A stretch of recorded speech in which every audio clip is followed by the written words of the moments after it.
In the winter of 1779, a small group of settlers set out to build a town in a place that should have killed every last one of them.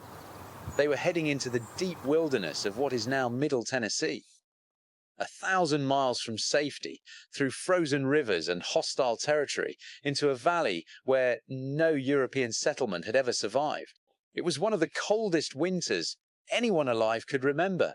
The rivers froze solid, people starved, they were attacked. A smallpox outbreak swept through them. Some of them were killed before they ever arrived. By every reasonable measure, this settlement should have failed. It should have been one more forgotten frontier outpost that vanished into the woods, its name lost to history. Instead, that tiny frozen stockade became one of the most extraordinary cities in America.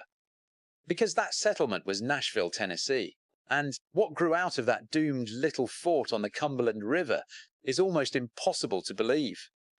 A city that would crown itself the Athens of the South and build a full-size replica of the Parthenon of ancient Greece. A city that would become the capital of an entire genre of music, the beating heart of country music, the place the whole world now knows as Music City. A city that would quietly become the headquarters of a healthcare empire worth tens of billions of dollars. And a city that, in our own time, has become one of the fastest growing, hottest, most talked about boomtowns in the entire United States, from a frozen fort that should have died, to all of that. So how does that happen? How does one of the most doomed settlements on the American frontier rise to become one of the great cultural capitals of the world? This is the story of the most improbable rise of any city in America. And it begins with two desperate journeys through the wilderness. Let's go back to the beginning, to the winter that should have ended it before it started. In the late 1770s, the land that would become Nashville was a wild and dangerous frontier. It sat on a bend of the Cumberland River at a spot known as French Lick, where salt licks drew huge herds of game and with them Native American hunters. It was rich land, but it was contested land, far beyond the edge of established settlement, deep in territory that powerful native nations were determined to defend. To try to build a permanent town here was frankly an act of enormous risk, bordering on madness. But that is exactly what two men set out to do. Their names were James Robertson and John Donelson, and they are remembered today as the founders of Nashville, and, in a sense, the founders of Tennessee itself. Their plan was to lead a group of settlers to the French Lick site and establish a permanent settlement. And to get there, they split into two parties, each of which would face its own ordeal. James Robertson led the first group overland. In November of 1779, he set out with a party of settlers, men who would go ahead to prepare the site, along with their livestock, on a grueling march across the mountains and wilderness toward the Cumberland. And they walked straight into one of the most brutal winters in living memory. The cold was so extreme that the rivers froze solid. In an almost unbelievable twist of fate, the Cumberland River itself froze hard enough that when Robertson's party finally reached it, on Christmas Day of 1779, they were able to walk their animals directly across the ice to the site of the future city. The very cold that tormented them also, strangely, delivered them across the river.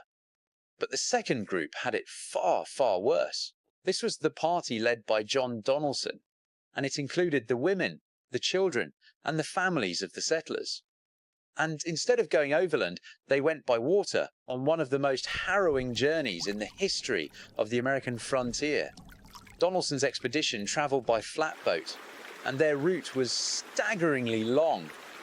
A voyage of something like 1,000 miles, winding down and around an enormous loop of rivers, because there was no direct water route to where they were going. They set out and were almost immediately trapped by the same savage winter, the ice locking their boats in place for weeks. And when the river finally freed them, the true nightmare began. Over the 4 months of their journey, the Donelson party endured almost everything the frontier could throw at a human being. They were battered by freezing cold, by ice and snow, by swollen rivers and violent currents, and treacherous rapids that could smash a boat to splinters. They ran short of food and suffered terrible hunger. A smallpox outbreak spread through the boats, a deadly disease, in the worst possible conditions. And they were attacked repeatedly by native warriors defending their land, who followed the boats along the rivers. In one of the most heartbreaking episodes, an entire boat carrying a family stricken with smallpox had fallen behind the rest for fear of spreading the disease, and it was overtaken and attacked, and everyone aboard, some 28 people, was killed or captured. It is hard to overstate what these people went through. Freezing, starving, sick, hunted for 1,000 miles for 4 months through the dead of winter. We actually know the details of this ordeal in vivid day-by-day form because John Donelson kept a journal of the entire voyage, a remarkable document that survives to this day, recording the births, the deaths, the attacks, and the suffering in the plain words of a man living through it.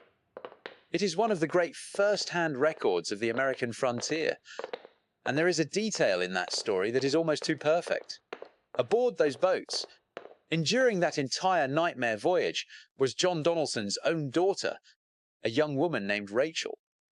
That same Rachel Donelson would grow up in the settlement she had nearly died to reach, and she would go on to marry a fiery young Nashville lawyer named Andrew Jackson, the man who would one day become President of the United States. The future First Lady of the nation survived that 1,000-mile frozen voyage as a girl.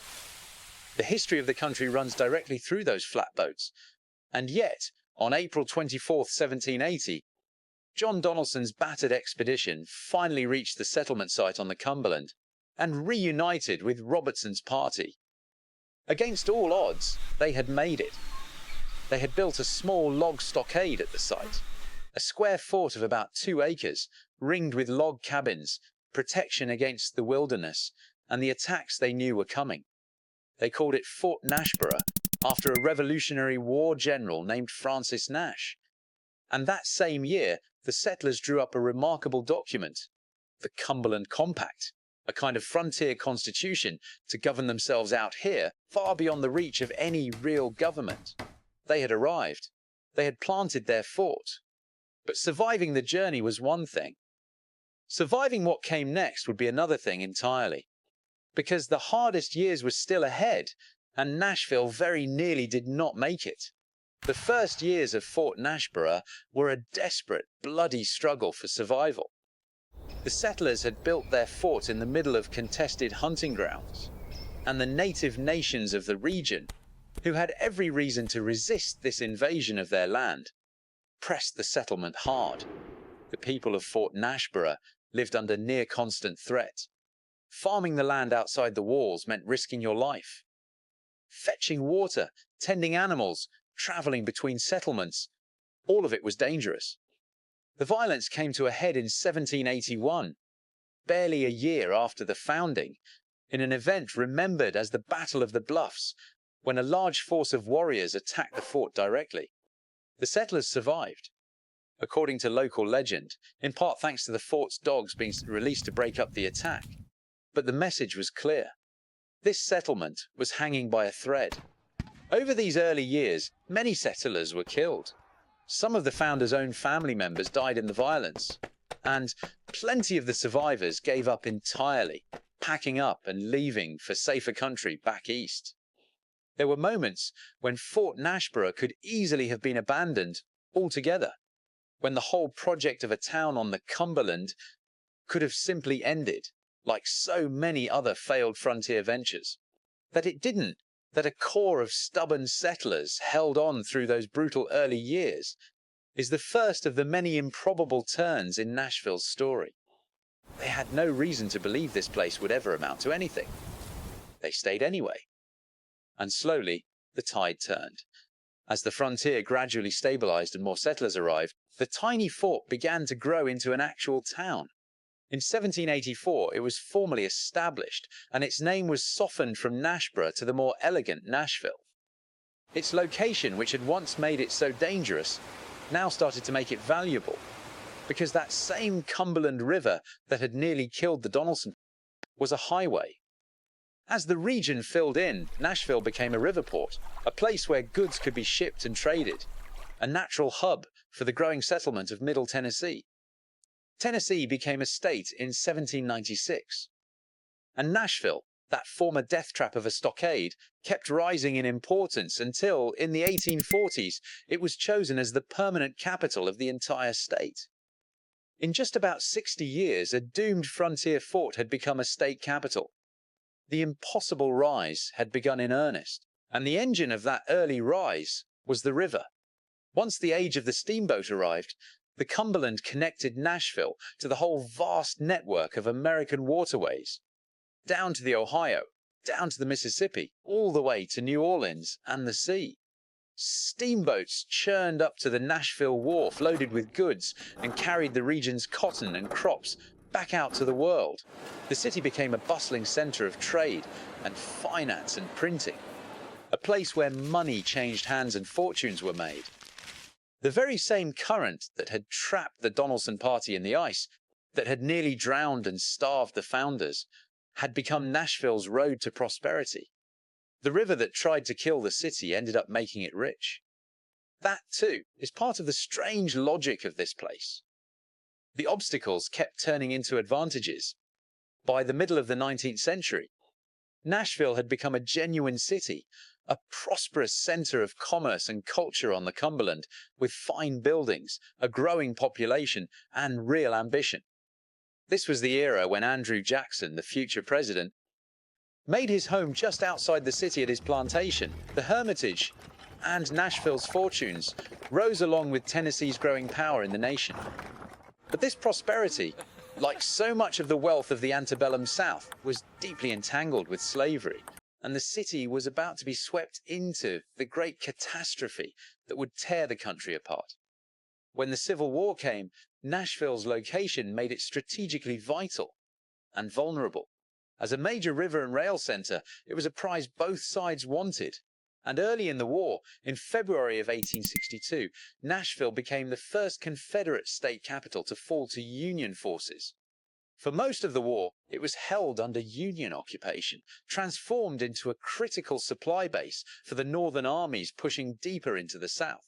Then, near the end of the war, in December of 1864, the fighting came directly to the city in the Battle of Nashville, one of the most decisive battles of the entire Civil War. In 2 days of fighting on the hills south of the city, a Union army shattered the Confederate Army of Tennessee, effectively destroying it as a fighting force. It was one of the most complete victories of the war. And here is where Nashville's story takes another of its improbable turns.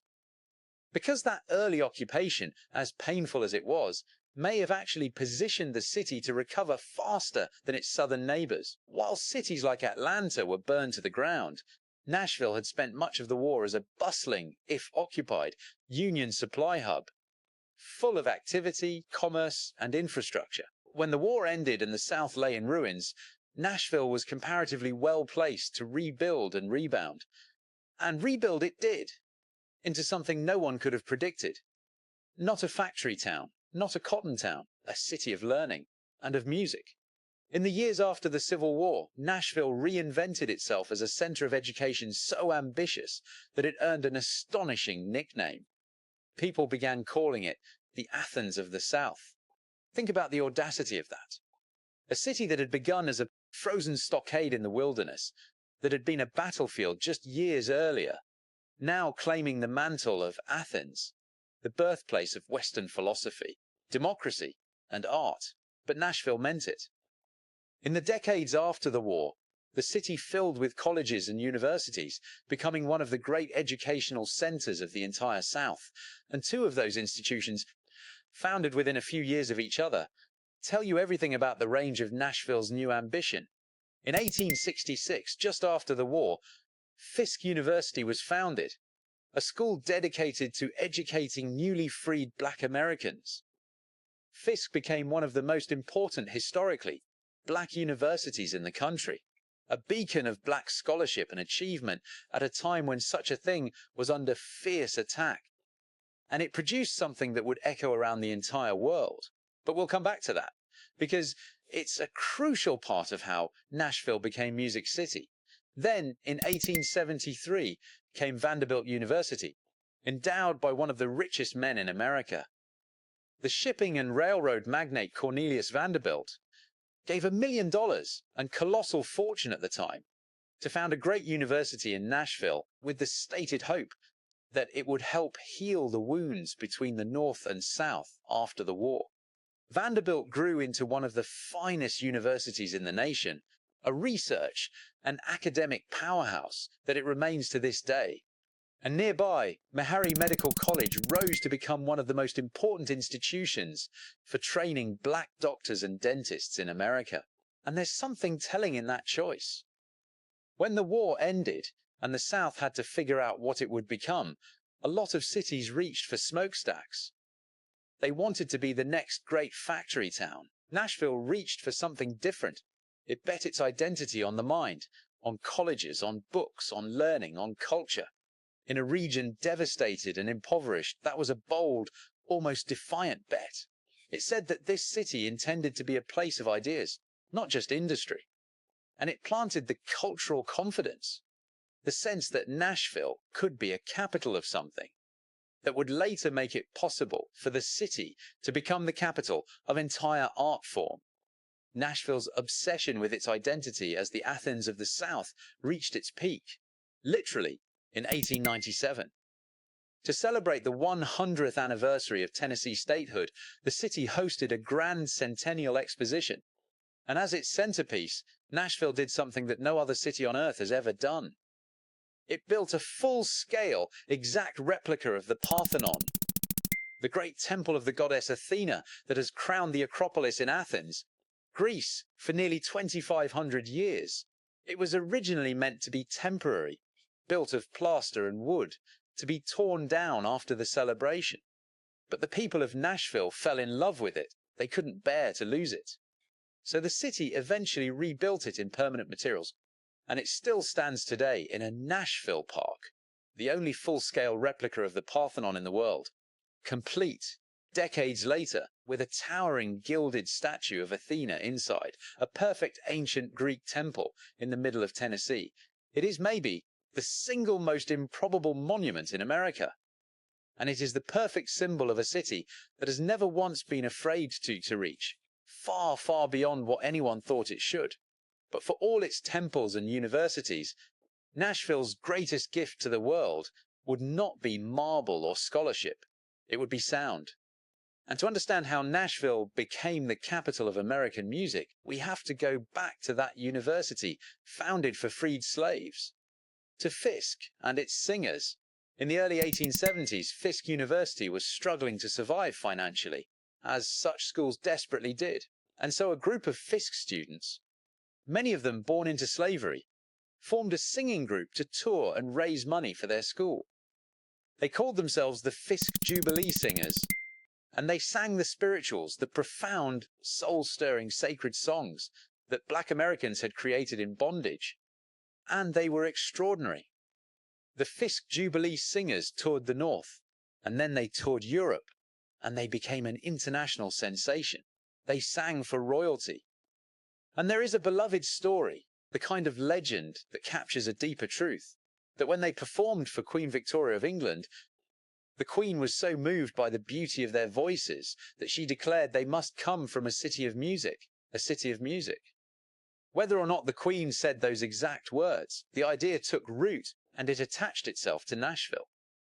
The first thread of Music City was spun, remarkably, by the descendants of slaves, singing the songs of their people to the crowned heads of Europe. That was the seed. But the thing that turned Nashville into the undisputed capital of an entire American art form came a few decades later, and it came through the air, on the radio. In 1925, a Nashville insurance company launched a radio station. Its call letters were WSM, and in the 1920s, a powerful radio station was a genuinely revolutionary thing. A voice that could reach across hundreds and eventually thousands of miles into farmhouses and living rooms all over the country. And late in 1925, WSM started broadcasting a program of live old-time country music, a barn dance of fiddles and banjos and mountain songs aimed at the rural southern audience. The show found its permanent name a couple of years later, thanks to a happy accident. One Saturday night, the barn dance program came on the air immediately after a network broadcast of grand opera, highbrow classical music from New York. The station's announcer, a showman named George D. Hay, decided to have some fun with the contrast. He told his listeners that they had just been enjoying grand opera, but now it was time for the Grand Ole Opry. The name stuck, and the Grand Ole Opry would become the longest-running radio broadcast in American history and the single most important institution in country music. Here's why it mattered so much. WSM was not an ordinary station. In the early 1930s, it became a 50,000-watt clear channel station, one of a handful of super-powered stations in America whose signal, especially at night, could reach across dozens of states, deep into the Midwest, out to the plains, far into the South. On a Saturday night, a farmer in Kansas or a coal miner in West Virginia could turn a dial and hear the Grand Ole Opry pouring out of Nashville.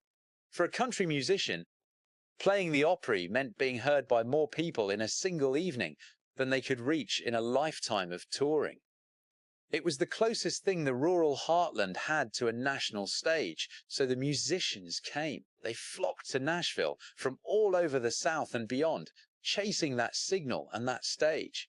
And the Opry, for most of its golden age, was broadcast from a former church in downtown Nashville called the Ryman Auditorium, a red brick tabernacle with such perfect acoustics and such a hold on the music that it became known as the Mother Church of Country Music. On that stage rose the legends who built the genre.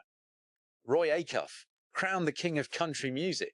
Hank Williams, whose Opry debut in 1949 was so electrifying that the crowd reportedly demanded encore after encore. A troubled genius who would burn out and die at just 29, but not before writing some of the most enduring songs in American history. The city became a magnet for talent, drawing the greatest performers of country music into its orbit, one generation after another. And once the musicians were there, the rest of the industry grew up around them. Nashville developed a district that became known, simply, as Music Row, a few unassuming streets southwest of downtown that became one of the most productive square miles of creativity in the world. Here, in converted houses and modest buildings, sat the recording studios, the record labels, the publishers, and the songwriters, all packed together within walking distance of one another. In the 1950s, legendary recording spaces like RCA Studio B were built, and there a producer and guitar genius named Chet Atkins, along with others, like Owen Bradley, crafted a polished, sophisticated style known as the Nashville Sound, smoothing the rough edges of country music into something that could sell to the whole nation. Stars from Elvis Presley to Dolly Parton to Roy Orbison recorded in those rooms, but maybe the most important thing about Music Row wasn't the studios. It was the songwriters. Nashville became, and remains, the great songwriting capital of America. A city built on the craft of the 3-minute song. An entire professional economy grew up around it. Writers who clock in every day to write songs, publishing houses that own the catalogues, the whole machinery of turning melody and heartbreak into a business. In Nashville, the song is king. It's a city where you might sit next to the person who wrote a #1 hit in a coffee shop and never know it. Nashville wasn't just a place where music was performed anymore. It was the place where the music of America was written, recorded, published, and sold. An entire industry concentrated in one city that had started as a fort in the snow, and so the nickname became official. In 1950, a WSM radio announcer named David Cobb on the air one morning called Nashville Music City, USA, and the name fit so perfectly, echoing all the way back to those Fisk singers and the legend of the Queen, that it became the city's identity forever. Music City, the capital of country music, one of the great music cities of the entire world, right there where a frozen fort had once fought for its life.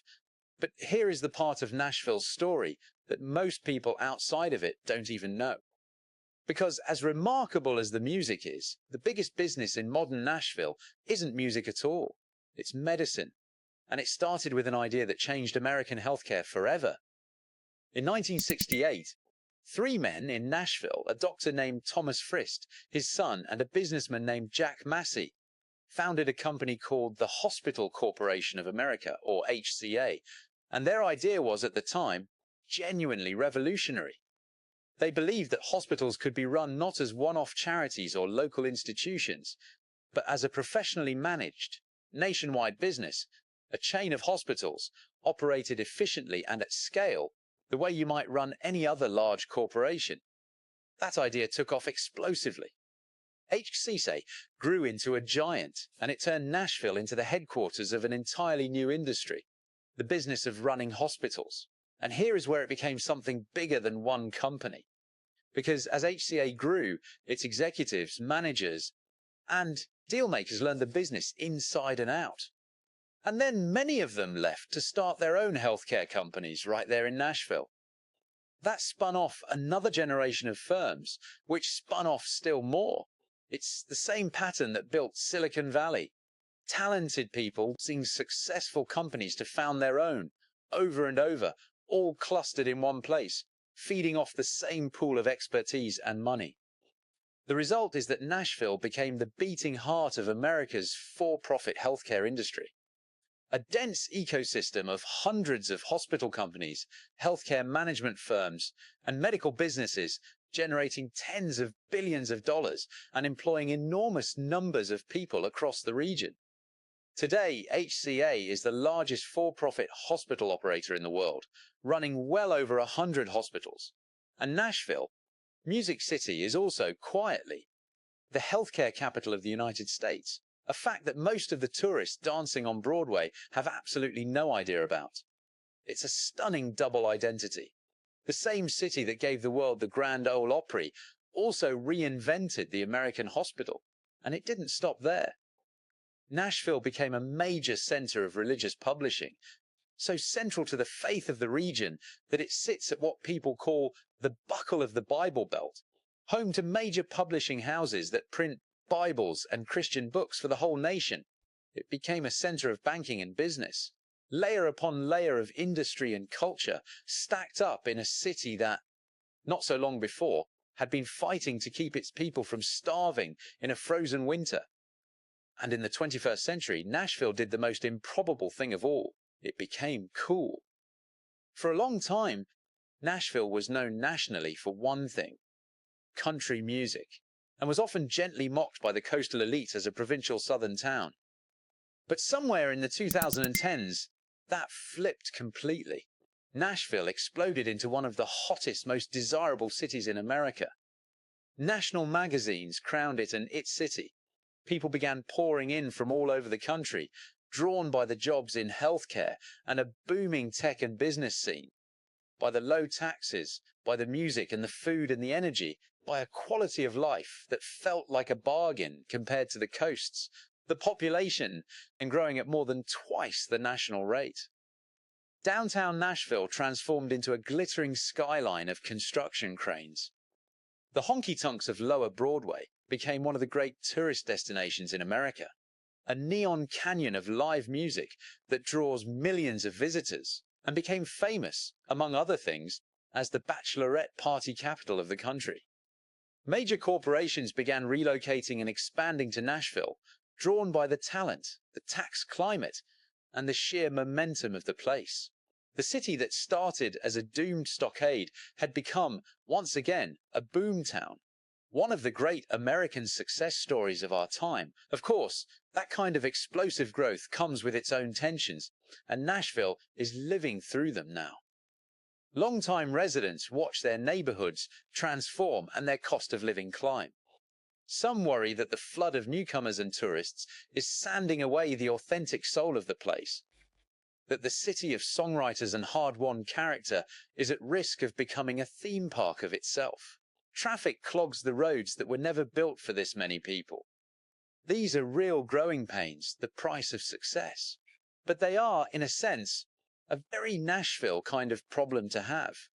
The problem of a place that once fought to keep from being abandoned in the wilderness, now struggling to manage how badly everyone wants to be there. From near death to overcrowded, that is a journey almost no city ever makes. So let's step back and take in the full impossible arc of it. It started with a fort.